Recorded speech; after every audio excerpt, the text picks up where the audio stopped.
there, and welcome to the Fearless Artist Podcast, where we empower classical musicians to build their own thriving careers. I'm your host, Michelle Lynn, and together with Deanna Petre, we teach artists to conquer the entrepreneurial side of their careers and create the futures they want. We are two freelance classical musicians who have lived and worked in Europe for a decade, and together we started the Fearless Artist Mastermind, a coaching company created to teach classical musicians how to overcome fear and take action on building their dream careers. In each episode, we will explore the intersection of artistry and entrepreneurship, teaching you the fearless mindset with practical steps and strategies to build a sustainable career. Get ready to build your own artistic brand, find a supportive community of musicians so that you don't have to figure out everything alone, and earn a living that you deserve. We believe that you can be a thriving artist and not a starving one, and we are redefining what it means to be a classical musician in the modern era. Hey everybody, and welcome back to the Fearless Artist Podcast. My name is Michelle Lynn, and today I'm so excited to have my new friend, Nick Achtach from The Wise Musician on Instagram. Welcome, Nick. Great to be with you, Michelle. Amazing. Thanks so much for having me. Today's a big day because we're going to be talking through your huge account, which has a massive following you've amassed over the last few years, 250,000 Instagram followers, because you post amazing content of musicians all over, and I'll let you obviously explain that. And I think so many people have found your page, been inspired by that, and you, up till now, have not revealed who's behind all of this. So today we're introducing you to your audience, and we're going to talk a little bit about why you started, what keeps you going, and how it is for you to manage something this big. Great. Yeah, small correction. I'm at 225 right now, so I hope to get to 250. Hopefully we'll get to 250, but yeah. Let's start with your origin story. I always like to hear a little bit. So you're a bassoon player? Yeah, bassoon player. I've been playing for, since I'm about 12 years old. For high school, I went to this place called Idlewild Arts Academy in California, which is like a private arts high school. So it's like a boarding school where you live there and you study music full time. Whew. So that changed my life because the level was extremely high compared to what I was coming from. And people graduating from there were going to like Curtis, Juilliard, like all the good schools. So like it instantly raises your level to just be around people that are better than you. Yeah. So that's what it was for me at that stage. And so, then I went to Rice University after that, and then went to Yale. And then I went over to Germany for 2 years and studied at the Hans Eisler Hochschule in Berlin for 2 years, which was amazing. Just in California now, do freelancing chamber music. I played with this group called the Kaleidoscope Chamber Orchestra for a while. They're largely moved out of California at this point, but it was a pandemic casualty kind of. Oh man. But with them, that was a conductorless orchestra in California, which was great. And I was part of the artistic team on that group. So we were like, deciding which repertoire we're going to play, who would play with us. We had concerto competitions. We had a new music edition. So it was a whole great thing that we did. And I've been, sub with the LA Phil, sub with different orchestras here. And and I have an academic career as well. I teach at a college out here. So that takes up a lot of my time. Yeah. Plus you run a full-time Instagram job. I'm curious about this Kaleidoscope Chamber Orchestra. I saw a little bit of a clip and it looked really cool. Like how often were you guys performing? We did about one project a month, it's like a part-time chamber orchestra. A lot of chamber orchestras are run that way, it's not like every week, but it's like once a month. Yeah. But we'd rehearse all week, and the rehearsals were somewhat chaotic because there was no leader, it's like everybody chiming in, and that could get a little crazy with like 50 plus people depending on the piece. Wow. But it was amazing, and the performances were very high energy, and we somehow worked it out. But there were some pieces that we played without a conductor that were extremely challenging, like La Mer by Debussy. Oh yeah, okay. Which is a crazy piece because, every 10 measures you have a tempo change, and it's just, you really need a conductor on that piece, but somehow we did it without. But it worked. I'm interested in hearing about the leadership aspect of this, because as you're saying, there's no leader, but I mean, ultimately somebody has to jump in and make some decisions. Like, how did that work? There would be certain people that would tend to run things. The concertmaster obviously was more heavily involved. They tended to be more heavily involved than other people. But it was kind of a free for all in terms of if you wanted to chime in and give a suggestion, if you're playing second trombone, you could. So marketing wise, how were you guys? Did you have a team behind you, or were you just relying on every individual person telling their network? We had a team and we had a budget for that. We had advertising that we did online and in print, I think. And then we would play all over Southern California, different halls. And we played Grand Central Station in Los Angeles. We played different halls throughout LA. The word got out and it was pretty successful. That's awesome. Very cool. It's nice to see when musicians are collaborating. And I think that's also a bit of what your page is about. You're on faculty at Ventura College and they're teaching music appreciation. Is that right? I teach music appreciation. I've taught it all, really. I've taught ear training. I've taught music history. And that played a lot into this Wise Musician channel. Yeah. Because the music history aspect. When I was first starting out there, I taught music history, and then they actually had me teaching history of rock and roll, and I actually still teach that. So as a classical musician, tell me about this. Like, how was that for you or was this something that you had already been interested in? I'd already been interested in. I've been a fan. I've been reading books for quite a while, but this was the way they run things at colleges. Sometimes you get a last minute assignment, so I had about a week to prepare to teach a college level course. So I was studying like 6 hours a day, reading books, whatever, just figuring it out. I got pretty into it, reading tons of books. I got real into Elvis. I've been to Graceland 3 times. Oh, wow. Since. Okay, so just for everybody listening, can you give like an overview of your Instagram account? And then we'll go back to how your course content kind of flowed into the Instagram. Yeah, the Instagram account started because as a teacher, I noticed that it was very helpful to see examples from people that are at a very high level in order to help students to know how to think and to know how to practice and whatnot. So I would take clips from interviews that I had seen that inspired me and that really I had been thinking about for years in some cases. And I would show them to these students, and I got feedback on it, and people said that they were really helped by seeing them, and they stuck in their heads as well. And so, yeah, I decided to just kind of take some of that stuff and put it online and help people online. And it seems to have worked to some extent.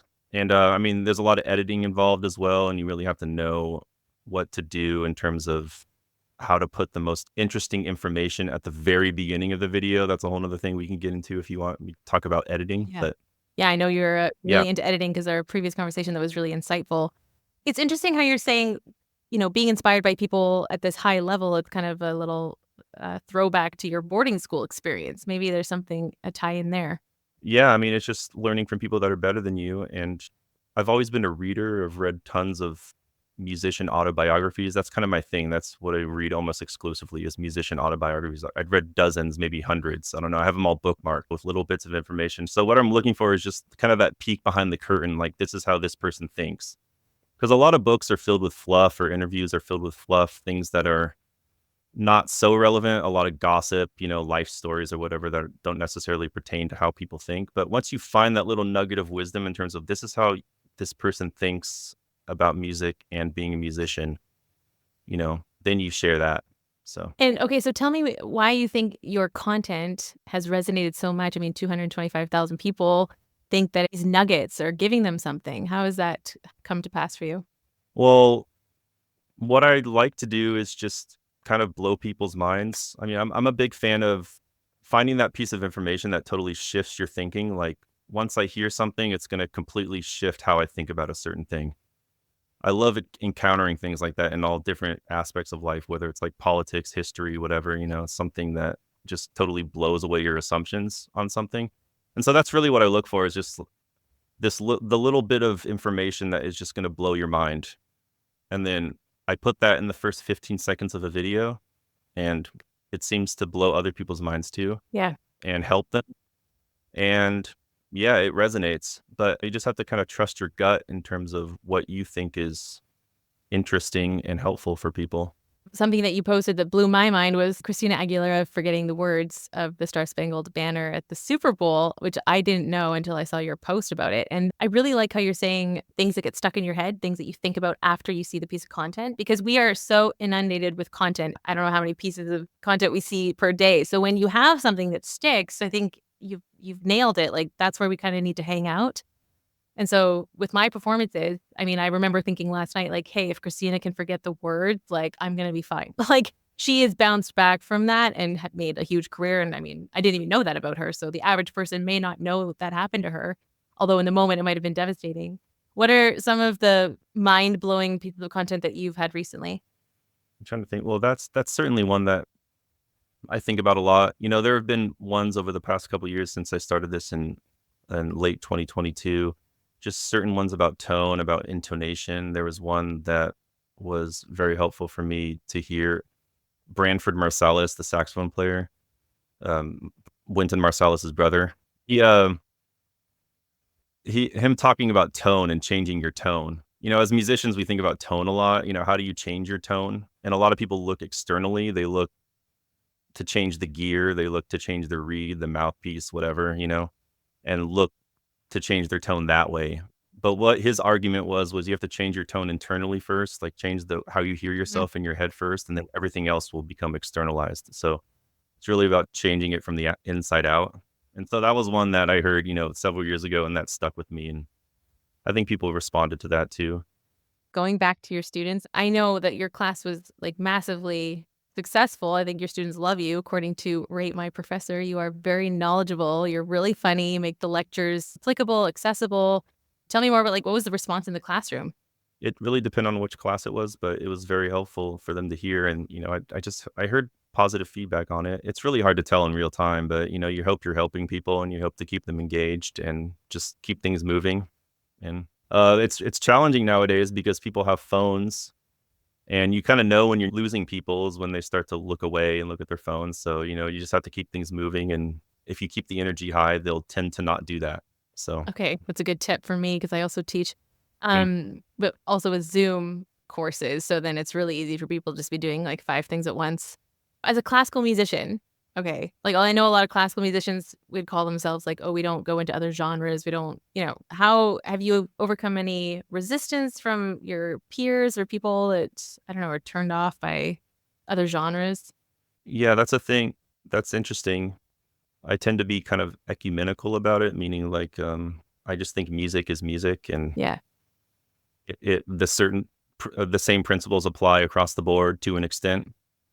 There are certain principles in classical music that wouldn't apply to, say, punk music or rap, for example. But yeah, I think the basic fundamentals apply across the board, though, in terms of how to get better, how to perform, how to think about music. What is music for?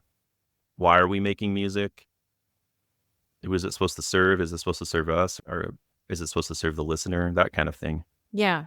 I completely agree with you, but I think for me, it was a more like in recent years after leaving university that I started to realize this. I think somehow in our training, it was you've got like the purist, and then there's all this other stuff, and we don't go there. Or, pop music is, whatever, 4 chords and repetitive. So I really appreciate with your content that you're letting these artists, as you're doing, share their wisdom. And there's a lot of fundamentals that are the same, and especially the performing aspect, which I think classical musicians aren't trained in, and bringing a crowd in.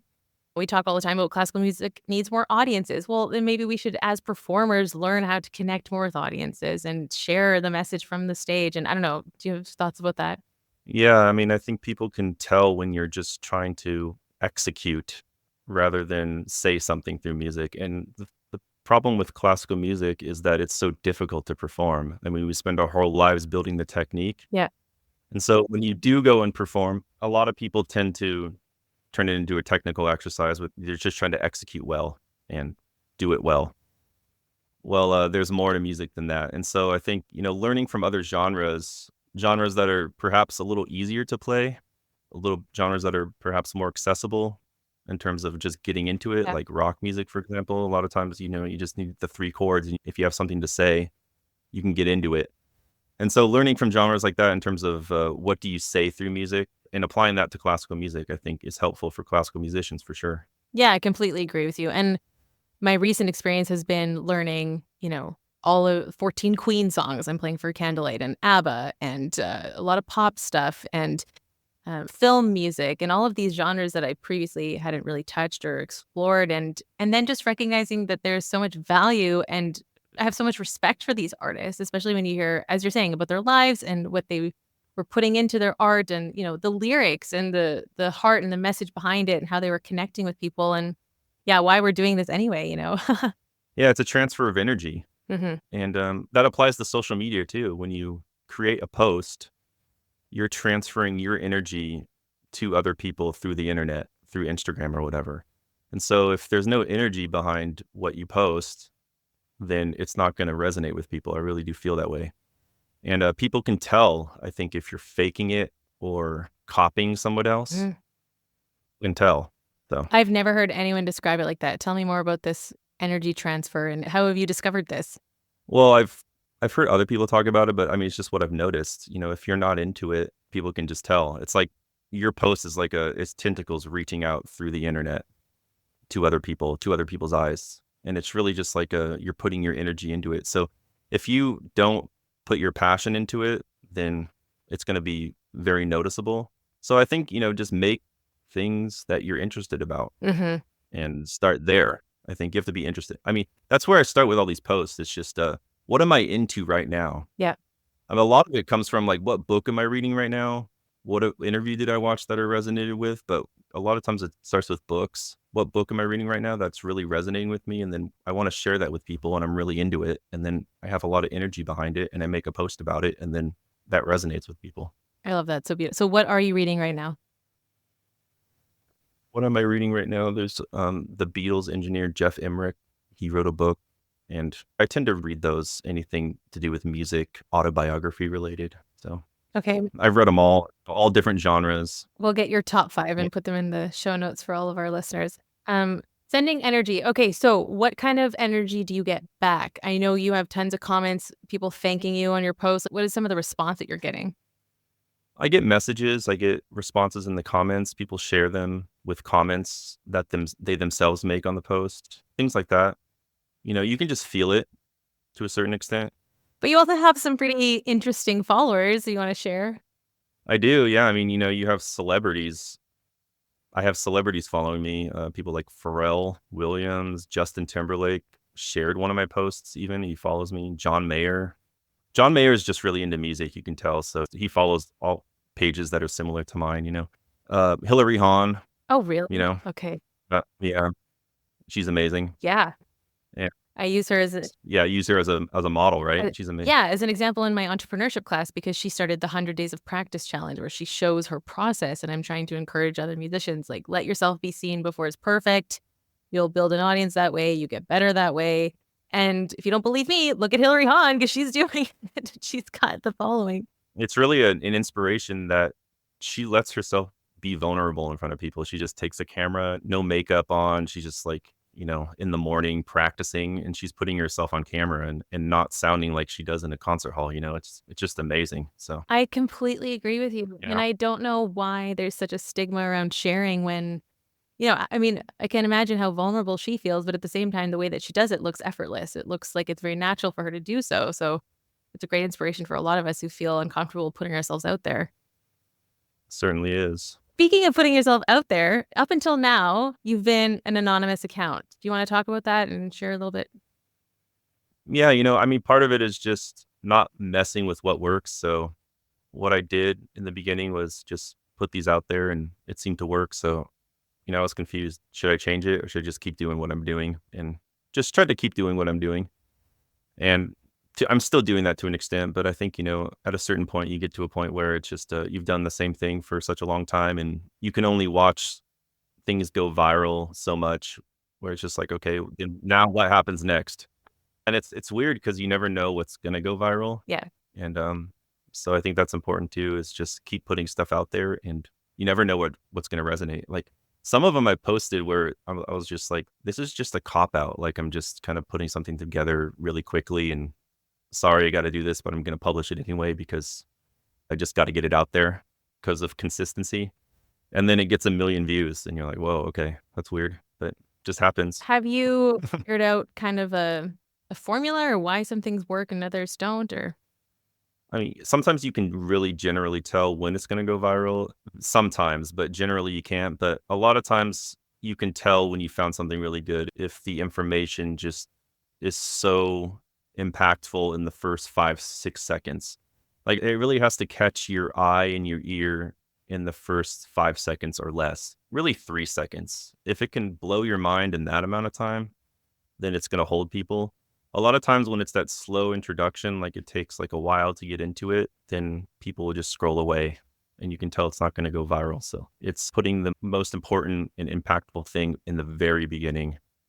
And the technique I use is watching. You could do this with your podcast, for example. Watch through the whole thing and then leave, go do something else, go for a walk, whatever, and try to take note of what am I still thinking about, half hour later. What is staying with me? What's kind of running through my head still? And then that is the thing that people will resonate with pretty much always. So that's the thing that I'll take and then put it out there. I love that. Yeah, I know editing is really important too. Also consistency. You were sharing with me earlier your strategy around that. Yeah, it's so important. I think these algorithms program themselves around consistency. So if you're not consistent, they forget about you. And actually, if you are consistent, but then you stop being consistent, they will reset you. And then you have to start pretty much from the beginning. So what I've done is I've been consistent this entire time. I mean, I started this about less than 2 years ago, and I've never missed. At the beginning, I was posting every day of the week, Okay. and that obviously became too much. And then I decided, okay, I'm going to pick 2 days out of the week, which are Mondays and Thursdays. And at 8 a.m. Pacific time, that's very important. And I've never missed once. I've been on vacation in Europe. I've been in Istanbul, posting from like a cafe. And I mean, there's incentive, right? Because when you start building it, then you're like, okay, I don't want to lose all this, right? And so then you're not going to miss. What is the reward for you in this? Well, when you see the numbers coming in, you don't want that to go away. Mhm. You just want to keep the momentum going and see where it leads. So yeah, it's just very important to never miss. And what I said about earlier about the specific time that you post, 8 a.m., I think that's very important too, because I really do feel like, and I could be wrong on this, but I feel like it is a thing. These algorithms look for a very specific time. So if you always post at 8 a.m. and then suddenly you post like 5 hours later one time, that it will deduct you in the algorithm. And I've noticed that too, because one time I was trying to make a post, my phone was glitching. I had to go to work. I couldn't do it for 4 hours. And then I did manage to get it posted, but it was about 4.5 hours late. And that video severely underperformed. Hmm. So I do think that you have to be extremely consistent. Just make a post and schedule it. You can do that on Instagram, schedule it and release it the exact same time, the exact same day, like clockwork. And you're going to grow. Okay, I love that. I'm definitely going to apply all this. What kind of influence and impact do you think that you're making? And I mean, I know the numbers are exciting, but it's more than that. It's knowing that you're having such a difference. You're making such a difference in the minds of people. Like, how is that for you? I love helping people, and I think that's what it's all about. I think when you play music too, you should try to help people. It shouldn't be just about your ego. It should be about helping people and transferring music through you out into an audience. So I think that applies to this as well. I mean, I've heard a lot of great feedback from people. And yeah, I just want to help them grow, because these are the things that I wish I had heard earlier Mm. in my life, in terms of how to think on stage, how to think in terms of growth, how to think in terms of just, why am I a musician? Yeah. A lot of people don't even know why they're a musician. They do it because of fame or to look good on stage or whatever. And Yeah. really what I've discovered through listening to great people like Quincy Jones or whatever, it's not about you. It's about the music, and you're just a vessel in a sense. So things like that, and just thinking correctly, it makes all the difference. I just want to highlight what you're saying, because that helps me personally so much too when I walk on stage and I know this isn't about me. This is about creating an experience for everyone in the room to enjoy something that unifies us. One interesting thing last night, the France elections were happening and the results were actually released during my show. So I was very aware that there's a lot of division in the room, probably. And yet all 200 of us are sitting here united around music that they love. And that was such an interesting thought for me to have. And they weren't allowed to look at their phone. They all had to wait half an hour after the election results were out. And just thinking of like, yeah, music is something that unifies us. I love what you said about classical musicians don't know why they're musicians a lot of time, probably. For me, it was always like, well, I just started and then I kept going. Just never stopped. I don't know, the fame aspect that you mentioned really counts for the average classical musician, because a lot of us aren't there. Well, what do you think about when you're performing? I mean, what's going through your head? I mean, it's what you said already. It's sending energy. And Hmm. it's giving and serving and creating space for people to receive and enjoy. And, I tell them at the beginning, make yourself at home. This is a moment for you to rest and to get a break from your life. And, you're here for an hour and you're going to you're having thoughts. I tell a lot of stories in between because I want them to think of the people that they love. I relate a lot of the lyrics because I'm playing a lot of pop music now. So I talk a lot about the stories in the lyrics, or I share personal stories about my family who's in Canada and I'm over here in Europe playing. And that really resonates with people. And maybe through your content too, when there's this story and this human aspect coming through, I mean, there's got to be a reason why your account is connecting with so many people. Yeah, people can tell. hmm Like I said, they can tell when you're being real and when you're not being real. So for you, because you haven't yourself been on your page, it's like you're using the wisdom of the artist, but in an authentic way because you're editing it according to what stuck out to you. Yeah, exactly. I mean, it's just, I'm not sure how interested people would be in me as a bassoon player. Maybe they would, but yeah, things that resonate and things that have helped me think correctly and sharing that. So, and writing original captions and doing original edits and thinking about it in an original way from an original angle. hmm I've made it a real strong point to not repost other people's stuff Okay. and just in terms of their edits. When you do see one go viral, like if I'll do one that really does resonate, and then you start looking through Instagram, you'll see like 6 different accounts posting it, the same thing, my video basically, or the video I edited. A lot of accounts build themselves around that. Okay. I mean, that's okay, but I just decided to not do it that way and hmm make it all original. Does that bother you as a creator to see other people kind of steal your work or? I mean, not really. You want to get credited, so I try to credit people when I take a video from, when I use a video to make one of my reels, I'll credit them as much as I possibly can. And I think that's what it's about. Just credit people and they'll be appreciative to get the attention. I noticed with your captions, I really like how you point things out in the video through the writing and especially your own thoughts on it. You'll specifically say when you find something interesting or inspiring or what about it. And I think that's such a beautiful way that you've embraced the role as an educator, not just in your classroom, but now online, because you're teaching people what to pay attention to. And that's really a gift and what people need. Because, again, we can talk all day about classical music is dying and we need more audiences, but I'm always saying, well, maybe we need to educate more people about what to listen to and for so that they can find their way in it. How do you view your role as an educator in this? Well, especially when it comes to classical music, if a lot of people assume that you need to have education to even get into it. My argument is that just go and listen to the awesomeness of it and absorb the sound and forget about having to know something before you get there. Thanks for putting that out in terms of the captions because honestly, you never know if anybody reads them, or I kind of assume that nobody's going to read them. I just put them out there and I write them. And a lot of times it's, if I'm reading a book on someone and I make a reel on them, then I'll take parts of that book and put it in the captions and different quotes in there that are helpful. Mm-hmm. And yeah, just kind of elaborate on the video and talk about it and why it's important. And Yeah, and I think that's what connects the dots for people who are coming onto your page and we can hear the artist talk, but then you make it relatable and that's how people can kind of get connected. So with your new content shift, where I think the idea is that you're going to appear more on the page and teach with your own video, right? I have a lot of things that I've written and thoughts on practicing how to grow. Intonation, especially, is one that I'm really into. I don't know, that's kind of specific, but things like that. So there's a lot of real ideas that I have. I'm not sure to what extent my face is going to be in there. It's probably going to be in there a little bit, but we're going to talk about just practicing. I'm a big believer in efficient practicing. How efficient can you be, not wasting time? I've delved into that a lot recently. The 80-20 rule. 80% of your practicing is probably a waste of time. Yeah, isn't that comforting to all of our listeners? Take the 20% that really is great and really helps you improve and only do that.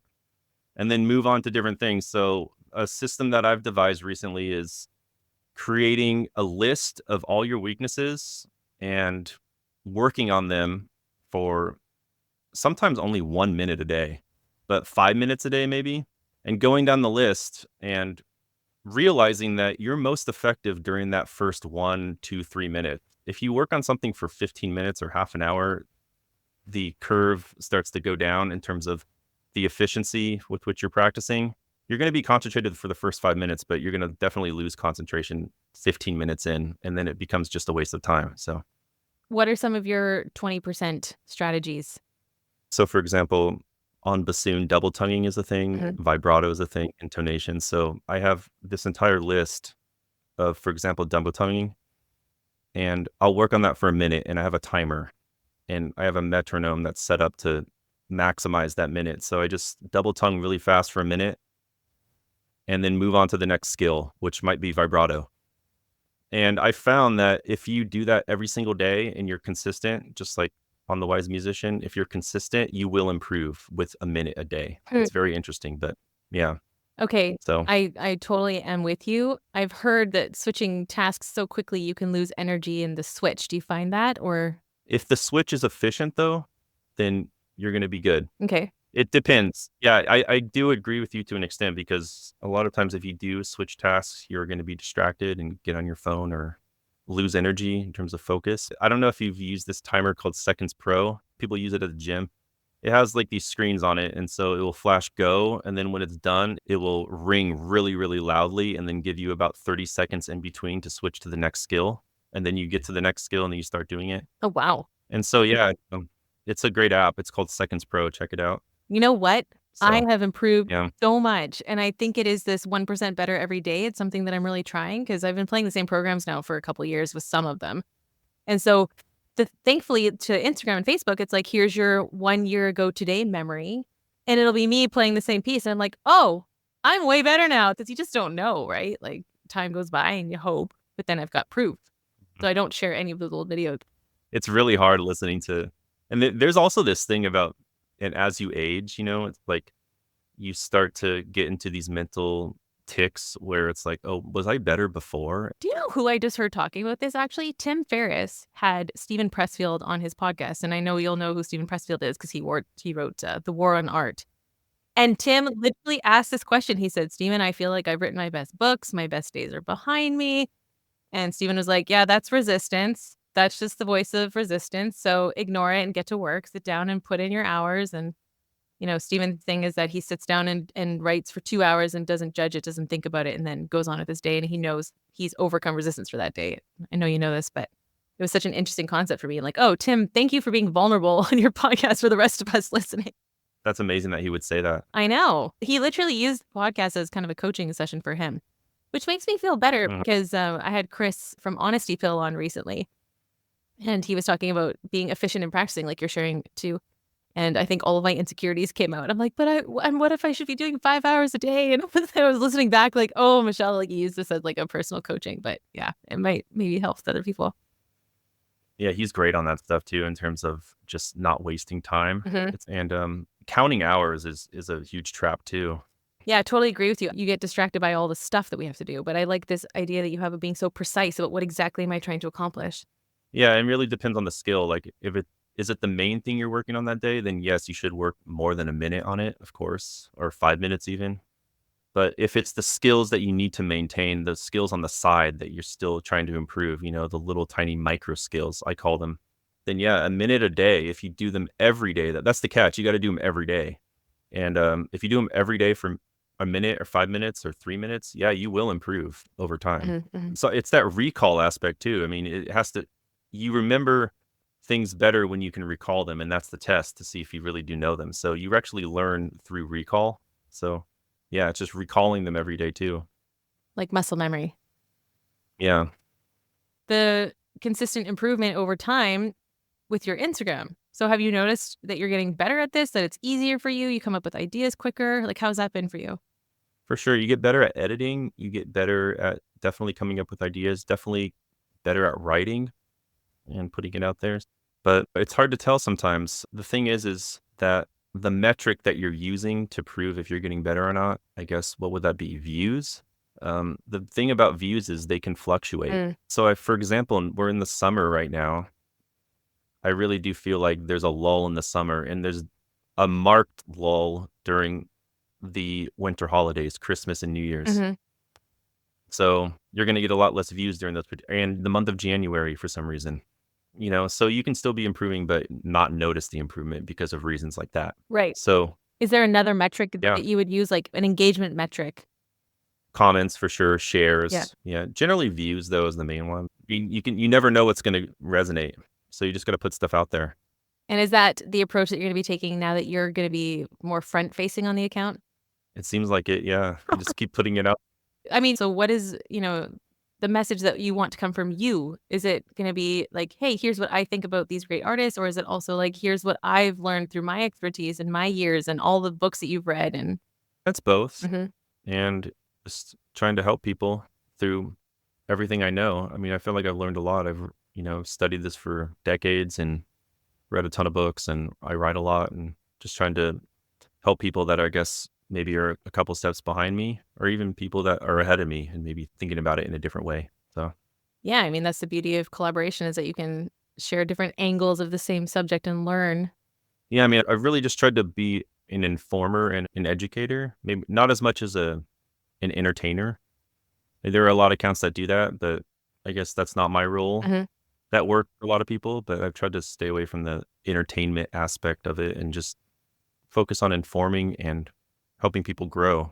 Well, I think you let the content speak for itself. Like, I mean, these artists are entertaining in their own right because they're big names that you're sharing. So I think in the same way that you were mentioning earlier, being a vessel for the music to flow through us, it's like you're giving these artists space and letting what they have to say just by editing it for clarity. Yeah, I mean, a lot of times it takes, I'll watch an interview that's an hour long of somebody talking and find nothing, or an hour long and find just maybe a few seconds of something that's interesting. Hmm. So it's really the tip of the spear of the most interesting possible thing I can find at the very front of the video. And you edit it again in a way where you put the very most interesting thing in the very first 5 seconds of the video. Hmm. And especially the first 15 seconds, that's the most important thing. Because, on Instagram, there's that fold where if somebody shares it on a story, it goes away in 15 seconds. So you have to get everything interesting in that first 15 seconds, or the most enough to keep them to keep watching, right? Yes, I know about that 15-second story problem. Oh yeah. Well, one other thing I was gonna say is I don't know if you've seen this YouTuber Casey Neistat. He has this massive YouTube channel. He's like a content creator, and he's not a musician, but I'm not too into him in terms of his content. I've seen a few of his videos, but one thing I heard him say, which was extremely interesting, was that when he makes a video and when he edits a video, he looks down into the 1/10 of a second. You can do that actually on Premiere Pro. You can zoom into 1/10 of a second. And what he does is try to make sure that there's no empty space, even down to 1/10 of a second. So if it's not moving within even 1/10 of a second, it's going to lose people. So you have to really think of it at a micro level like that. Like if there's a lot of empty space in the video or nothing's happening or it's not moving, people will scroll away. It's like lizard brain. Got to keep it moving. So Okay, so question for you, like, is that something that you only see in short form video content? Because, what about podcasts? There's a lot of empty space. People are having a conversation. There's pauses. Should we chop all that out? Or do you let it kind of breathe organically? on a podcast, leave it in for sure. But on a short form video, or if you're doing a YouTube video like the style he's talking about, yeah, you want to keep it moving. Yeah. But on a short form video, it's a whole different thing. It's a whole lizard brain way to look at it. You have to think of people aren't even thinking, they're just looking at it and they're deciding at an instinctual level whether to keep watching it or they're going to keep moving. So it has to catch them right away. Hmm. Like before they even listen to it, it's like what they see, almost. So when you make short form video, if you want to grow that way, cut out all the empty space, cut out the stuff that's not so relevant. Be ruthless with the editing. Awesome. I've been thinking about some videos of mine that have performed better. And I think it is because I went in and I was like, all right, this isn't necessary. But it's like, oh, but I thought it was funny. It's like, yeah, but I think, we're trying to always create for the viewer and the clarity of the messaging. And if the most interesting thing happens later in the video, take that and edit it and put it in the front. Love that. So I hear you saying so often that you want to help people. What's the future of Wise Musician? Do you see yourself as a mentor to 225,000 people? How do you want to help them further? Are you going to grow your community in a more inner circle kind of way? And what do you want to bring people into? Yeah, I have various ideas. I have things that I've written. I'm going to put some material out there. The hope is to start a podcast, Okay. meaning start creating original videos where I'm interviewing the person, because I find with a lot of interviews, a lot of the questions are fluff or meaningless. And I just want to really focus in on how do you think? How do you get better? How do you practice? How do you hear yourself inside your head? That kind of thing, really like focused questions. Yeah. I think that's a great place to start because you've watched hundreds and hundreds of hours of interviews. So you know what you like and what works. And then you can bring that into your own content. So if you have any questions, contact me through The Wise Musician. But yeah, I mean, one thing I want to say about making content online is just trust your gut Hmm. and trust what resonates with you, Mhm. and don't do something that doesn't resonate with you. And if you trust your gut and if you find it extremely interesting, there's a really good chance that somebody else will too. Hmm. So, Mm-hmm. That's awesome. Nick, I mhm. want to thank you so much for sharing your wisdom and your approach to this and how you've reached so many people. I think what you're doing is awesome. I mean, I was looking through your followers before this call, and there's so many people that, my followers, and it's just like you've created this beautiful community. So I hope to see the podcast come out really soon. And I hope to hear more of the teaching that you give from you, because I think you have so much to offer. So everyone can follow you at Wise Musician, Wise_musician, right? I'm on YouTube as well. It's not as big, but I'm on YouTube through there as well. The plan on YouTube is to start creating other videos, but as of now, I kind of cross post them on YouTube, so you could look there. And if you had to share one action point, what would you tell our listeners to do? I would say create something that inspires you and be extremely consistent, ruthlessly consistent, and never miss, Never miss. just like you do when you practice. Okay. Consistency is everything when you practice. Think of content creation the same way. Just never miss, and the world will start to work in your favor when you do that. Cool. Yeah. I love it. I'm going to do it. Thanks so much, Nick. This has been awesome. For everybody listening, if you have enjoyed, then I want you to screenshot this episode and share it to your stories, and we'll reshare. Thanks for being here, Nick, and we look forward to seeing a lot more of you on your own podcast. It's been amazing being with you. Thanks so much.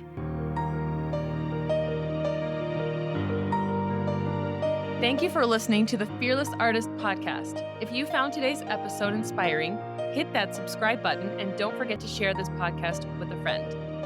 To join our membership or one of our coaching programs, visit our website at thefearlessartistmastermind.com.